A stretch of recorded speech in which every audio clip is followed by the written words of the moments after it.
Nous sommes maintenant dans l'autre monde, ce monde inconnu qui a ses propres règles et que le héros va devoir maîtriser et affronter. C'est l'heure du deuxième acte. Cet acte occupe en moyenne 50% de l'histoire. C'est de loin le plus long et il est en général divisé en deux parties distinctes. Après le passage du premier palier, le héros rentre parfois dans le ventre de la baleine. Alors ça arrive rarement aussitôt dans l'histoire, en général c'est plutôt au milieu ou à la fin du deuxième acte, mais parfois on le voit à ce moment-là. L'idée qu'il faut retenir avec le ventre de la baleine, c'est que le héros est métaphoriquement ou littéralement avalé par un monstre du monde inconnu, voire par le monde inconnu lui-même. Le ventre de la baleine est un endroit dangereux et mortel qui va préparer le héros physiquement et mentalement pour les défis à venir. Dans la structure classique, la première partie est ce que Blake Snyder appelle Fun and Games. Du rigolo et des jeux. C'est le moment où le héros va acquérir ses nouveaux pouvoirs et ses nouveaux talents sous la tutelle de son mentor, qu'on ne rencontre peut-être que maintenant. Un moment fun et souvent bon enfant puisque l'on s'entraîne. Au cinéma, ça se traduit par un montage bien péchu. Dans une romance par exemple, c'est là que les amoureux vivent leur idylle et se font des bisous sur le nez. Dans une enquête, c'est là que le détective récolte les premiers indices et fait ses premières grandes déductions. Dans le voyage du héros, on appelle ce moment la route des épreuves, ou test alliés et ennemis. C'est le moment où le héros va rencontrer des alliés, se battre contre des méchants de seconde zone, ou parfois le méchant principal sans le vaincre toutefois bien évidemment, et découvrir l'étendue de ses nouveaux pouvoirs. Ses alliés et ses adversaires pourront d'ailleurs peut-être changer de côté pendant l'histoire. C'est ce que Truby appelle les faux alliés et les faux adversaires. Dans le voyage du héros, cela correspond aux archétypes du trickster ou du shapeshifter. Le trickster, c'est souvent le sidekick rigolo. Il a souvent un côté clown ou artiste. C'est par exemple Vanellope dans Les Mondes de Ralph. Au début, elle joue des tours à Ralph et peut paraître comme une ennemie, mais elle se révèle ensuite être une alliée, qui continuera à jouer des tours à leurs ennemis. Le shapeshifter, c'est un peu différent. Campbell explique que d'un point de vue psychologique, le shapeshifter, ou change-forme, représente le sexe opposé. Cet autre sexe qu'on n'arrive pas toujours à comprendre, qui nous semble si mystérieux, imprévisible et changeant. L'exemple le plus connu de cet archétype, c'est la femme fatale dans les films noirs, qui peut être tantôt cajoleuse, tantôt dangereuse, une traîtresse ou une alliée. Dans le voyage du héros, on appelle ce genre de personnage la tentatrice.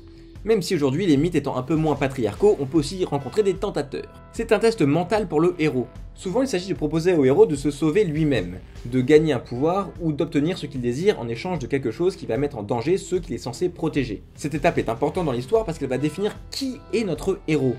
Comme le dit Robert McKee, la façon dont quelqu'un choisit d'agir dans un moment de tension révèle qui il est vraiment. Plus la pression est grande, plus le choix est vrai et profond. Donc il faut que la tentation soit grande. Un autre type de personnage que le héros peut rencontrer à ce moment, c'est ce qu'on appelle la déesse. Lors de cette rencontre avec la déesse, si le héros manque de respect, il est puni. S'il est respectueux, elle va l'aider et le soutenir en lui donnant accès de nouveaux savoirs par exemple. Elle peut donc être gentille, méchante ou les deux. En effet, la déesse n'est pas un archétype défini car elle est souvent une combinaison de mentors, d'alliés et de change-forme. Son caractère divin vient de quelque chose d'exceptionnel chez elle. Par exemple, c'est Leia dans Star Wars, Hermione dans Harry Potter, Galadriel dans Le Seigneur des Anneaux. Son côté divin peut venir de son extrême beauté ou mocheté, de sa générosité ou de sa violence. Elle peut d'ailleurs parfois cacher sa beauté derrière une figure hideuse pour tester un héros, comme dans La Belle et la Bête par exemple. Campbell écrit que, dans le langage de la mythologie, la femme représente la totalité de ce qui peut être connu. Or, le héros est quelqu'un qui vient pour connaître. Ouais, je sais, le voyage du héros, c'est pas super féministe, mais heureusement, on commence à inverser les codes aujourd'hui. Notez que la déesse et la tentatrice peuvent parfois être la même personne. Il arrive aussi parfois que la déesse devienne le love interest du héros. Comme on rencontre plein de nouveaux personnages à ce moment de l'histoire, c'est souvent là qu'on introduit les histoires B, les intrigues secondaires. Ce sont les arcs narratifs des personnages secondaires, une sorte de version condensée de leur voyage du héros qui va venir soutenir l'histoire du personnage principal. Par exemple, on rencontre Han Solo, qui a pour faiblesse de ne penser qu'à lui-même et à l'argent. Il va tomber amoureux de Leia et rentrer en conflit avec elle. Et c'est suite à ce conflit qu'il va changer et décider de sacrifier sa sécurité pour aider la rébellion, devenant lui aussi un héros. Alors attention, une intrigue secondaire ce n'est pas une toute autre histoire. Une bonne intrigue secondaire doit résonner avec le thème de l'histoire. Le personnage secondaire doit essayer d'atteindre le même but que le héros mais d'une autre façon. On a parfois aussi une histoire C, mais si vous improvisez une histoire longue, avoir une histoire B c'est déjà pas mal. Bref, vous l'aurez compris, outre la séance de power-up, cette première partie de l'acte 2 est surtout là pour finir de mettre en place les personnages secondaires ou tertiaires de l'histoire et d'établir leurs relations, et c'est aussi en général le moment où l'on rencontre le grand méchant de l'histoire. Même si parfois on l'a déjà rencontré dans l'acte 1, lorsqu'il a pris, par exemple, le masque de l'ombre. L'ombre, c'est l'archétype d'une menace indéfinie qui peut être tout le monde et est potentiellement capable du pire. Elle amène la tension dans la quête du héros en semant son parcours d'embûches. D'un point de vue psychologique, comme le dit Carl Jung, ce qui est vraiment terrifiant dans l'ombre, c'est qu'elle est peut-être une part de nous-mêmes, qu'il faut d'abord reconnaître avant de pouvoir la vaincre. J'en profite pour ouvrir une parenthèse sur qu'est-ce qui fait un bon méchant dans une histoire. Truby dit qu'un bon méchant veut en général la même chose que le héros, mais pas de la même façon. Et cela sera le fondement moral de leur antagonisme, qui rendra leur opposition irréconciliable. Il ne peut y avoir qu'un seul vainqueur et ce sera soit l'un, soit l'autre. Mais ce qui fait la force du grand méchant, c'est qu'il est le meilleur pour exploiter la faiblesse du héros. C'est pour ça que c'est très important de bien l'établir dans le premier acte. Et c'est pour ça que malgré ses nouveaux pouvoirs, le héros ne parviendra pas encore à prendre le dessus sur sa némésis. Enfin, ce qui rend un méchant intéressant, c'est la nature de son opposition morale. Vous vous êtes peut-être déjà dit « Putain, c'est toujours les mêmes méchants qu'on voit ». C'est parce que la nature de leur opposition manque parfois de nuances. Maki définit 3 niveaux d'antagonisme. Alors on va avoir d'un côté la norme positive, et en face on peut soit avoir la norme contraire, soit la norme contradictoire, soit ce qu'on appelle la négation de la négation. Par exemple, l'amour, l'indifférence, la haine et la haine de soi. Et il faut choisir où se situe votre méchant. Donc si vous avez l'impression d'écrire ou de créer toujours les mêmes méchants, c'est un bon outil pour amener un peu de variété. Voilà, je referme la parenthèse. Dans le voyage du héros, c'est souvent à ce moment-là de l'histoire que l'on va démarrer ce que l'on appelle l'approche de la cave secrète chez Vogler. C'est le moment où le héros essaie de rentrer dans la base du méchant et va donc se rapprocher du cœur du danger. En général, les alentours de la base secrète sont assez inquiétants et indiquent clairement que le héros est rentré dans un territoire étrange, la frontière entre la vie et la mort.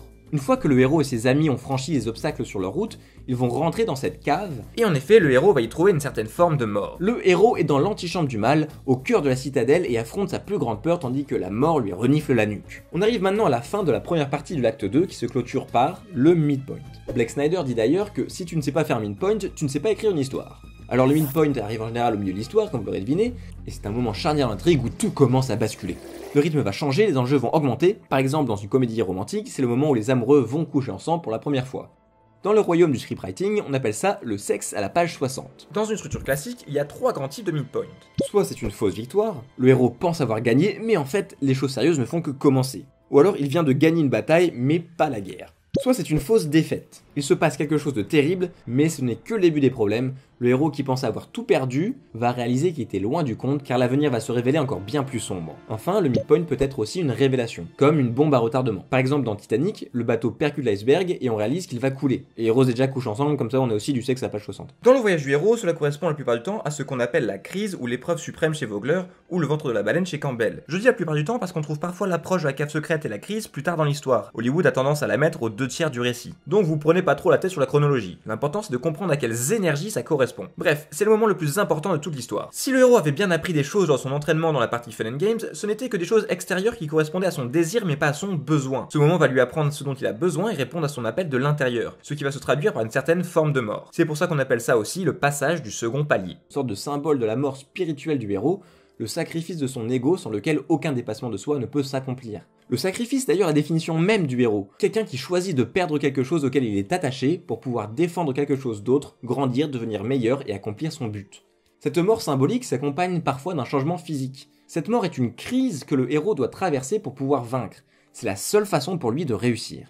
Et il est tout aussi important que les amis du héros soient témoins de cette mort d'ailleurs, de sorte que le spectateur ressente toute la charge émotionnelle de ce trépas à travers le point de vue d'au moins un personnage secondaire. Du coup, lors de la résurrection du héros qui va arriver plus tard, on peut changer la tristesse en joie explosive par le même procédé et faire vivre un énorme ascenseur émotionnel à notre public. C'est le moment que Truby appelle porte étroite, fourche codine et vision de la mort. Notre héros va visiter la mort et en revenir plus fort. Car tout ce qui ne vous tue pas vous donne de l'XP. Le ventre de la baleine, c'est donc là où le héros va devoir trouver sa force, son courage et sa vérité personnelle. En traversant cette crise, le héros a obtenu l'objet de son désir. Que ce soit le Saint Graal, l'amour d'une personne ou des chaussures magiques.